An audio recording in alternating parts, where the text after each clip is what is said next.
तो ये एक लाइफ सेविंग प्रोसीजर है जो उनको सबको आनी चाहिए। बहुत सारे इंस्टीट्यूट है जहाँ पे जाके ये चीज़ वो सीख सकते हैं। सो ये तो उनकी बेसिक हेल्थ के बारे में गई। अभी उनमें क्या क्या स्किल्स होनी चाहिए if they face any medical emergencies on board?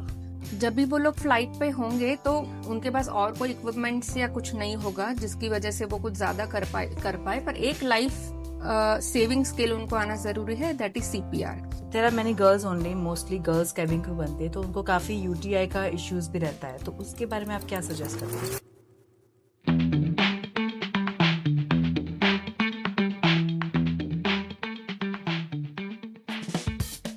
Hello everyone, welcome to D-Fly podcast. I am Trusha Nagori and today we have very special guest Dr. Mansi. Dr. Mansi, welcome to our podcast channel. Thank you so much. Our viewers are so much excited to know about yourself. Please tell us. Yeah, I am Dr. Mansi Gurmukhani.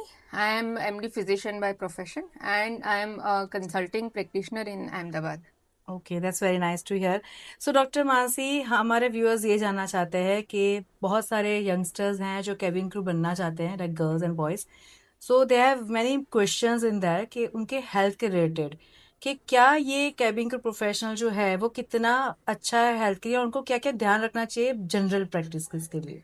Right, देखो आपका ये जो profession है it's basically a glamorous profession. Yes. सबको एकदम अच्छा, सुंदर, healthy, fit दिखना है। उसके साथ साथ थोड़े चीज़ें ऐसी है कि जो उनको हेल्थ के बारे में इश्यूज दे सकती है। जैसे लॉन्ग फ्लाइंग आवर्स होते हैं तो पैरों में सूजन आना, वेरिकोज वेन्स होना, continuously they have to apply makeup and all, तो उसकी वजह से स्किन के थोड़े इश्यू आना, उसके बारे में थोड़ा ध्यान रखना ज़रूरी है। लंबा टाइम तक हाई एल्टीट्यूड पे रहना, जहाँ बैठे या खड़े रहना, तो बैक इश्यूज वगैरह उनको आ सकता है। स्लीप डिस्टर्बेंसेस हो सकते हैं because of the flying time zone उनका डिफरेंट होता है। तो ये सब इश्यूज के बारे में उनको थोड़ा ध्यान रखना जरूरी है। स्पेशली उसमें फूड क्या लेना, एक्सरसाइज कैसे करनी, न्यूट्रिशन कैसे बैलेंस करना, वो सब जरूरी है। सो ये तो उनकी बेसिक हेल्थ के बारे में गई। अभी उनमें क्या क्या स्किल्स होनी चाहिए if they face any medical emergencies on board? Right, अब जब भी वो लोग फ्लाइट पे होंगे तो उनके पास और कोई इक्विपमेंट्स या कुछ नहीं होगा जिसकी वजह से वो कुछ ज्यादा कर पाए पर एक लाइफ सेविंग स्किल उनको आना जरूरी है, that is CPR। Okay. CPR is a cardiopulmonary resuscitation. आपने देखा होगा कभी कोई अचानक से बेहोश हो जाए तो डॉक्टर्स या जो भी स्टाफ होते हैं वो उनको चेस्ट पे कंप्रेशन देके उनके हार्ट को वापस रिवाइव करने की कोशिश करता है। तो ये एक लाइफ सेविंग प्रोसीजर है जो उनको सबको आनी चाहिए। बहुत सारे इंस्टीट्यूट है जहाँ पे जाके ये चीज वो सीख सकते हैं। तो ऑन फ्लाइट अगर ऐसी इमरजेंसी हो तो वो टाइम बाय कर सकते हैं, CPR करके कोई की लाइफ सेव कर सकते हैं। और ये ऐसी स्किल है कि उनको प्रोफेशन के अलावा उनकी नॉर्मल लाइफ में भी कहीं भी काम आ सकती है। Okay, that's very nice. तो उनको बेसिक स्किल्स तो थोड़ी आनी चाहिए, जैसे आनी फर्स्ट एड के बारे में फर्स्ट थोड़ा एड और उनको नॉलेज CPR होना उनको चाहिए। आना चाहिए। ठीक है। अभी there are many girls only, mostly girls cabin crew बनते हैं, तो उनको काफी UTI का इश्यूज भी रहता है, तो उसके बारे में आप क्या सजेस्ट करते हो? उनके केस में UTI का एक कॉमन इश्यू ये है कि हाइड्रेशन या वाटर इनटेक शायद उनका लिमिटेड रहता होगा। दूसरा, जो भी उनके पैंट्स वगैरह या जो भी पहनते हैं उसमें फ्लाइट में रहने की वजह से उतना उनको हाइजीन इश्यूज होता होगा, पर्सपिरेशन हो या इतना बार बार वो क्लीनलीनेस नहीं रख पाते हैं, तो उस कंडीशन में उनको ज्यादातर UTI होने के चांसेस है। इसमें मेन ये है पानी ज्यादा पीना है और हाइजीन अच्छे से मेंटेन करना है। अगर उनको कोई UTI के सिम्टम्स आते हैं तो उसको नजरअंदाज नहीं करना है, उसको फौरन ट्रीट कर लेना है। ओके। सो डॉक्टर, हमारे फ्लाइट एक एक कैप्सूल जैसा एक कैबिन है, क्लोज कैबिन, उसमें काफी लोगों को रेस्पिरेटरी इश्यूज भी होते हैं, सो या उसका क्या कर सकते हैं? देखो, जो भी रेस्पिरेटरी इन्फेक्शंस है वो हम जानते हैं कि कोई एक पेशेंट होगा फ्लाइट में जो खांसेगा या छींकेगा तो उसका इन्फेक्शन, वायरल इन्फेक्शन सबको फैल सकता है।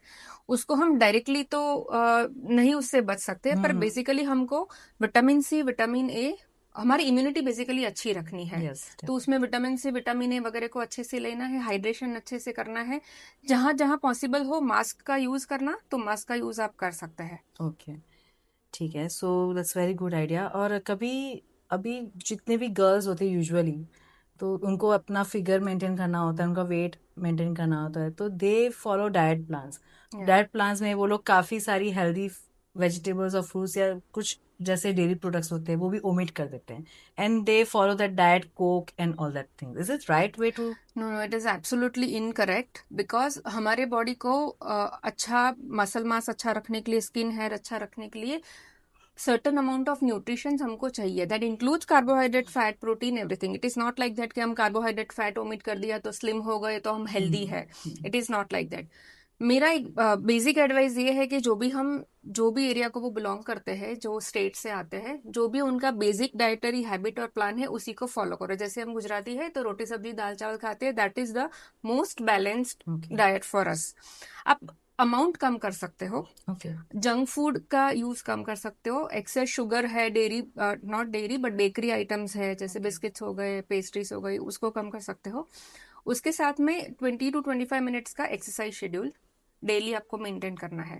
इतना करते हैं तो that is more than enough. कोई स्पेशल डाइट प्लान फॉलो करने की जरूरत ऐसे सच नहीं रहती है. Okay, so we have some break times also. अगर दो फ्लाइट के बीच में ज़रा सा टाइम मिले तो can they do some basic stretching exercise kind of thing जिससे उनको काफ़ी रिलैक्सेशन मिले? दो चीजें कर सकते. एक तो वो योग प्राणायाम वगैरह अच्छे से कर सकते हैं, उनको वहाँ पे टाइम अवेलेबल हो तो. क्योंकि हमने जो रेस्पिरेटरी इन्फेक्शंस की बात की उसमें हमारे लंग कैपेसिटी को अच्छा रखने के लिए उनको प्राणायाम वगैरह हेल्प करेंगे.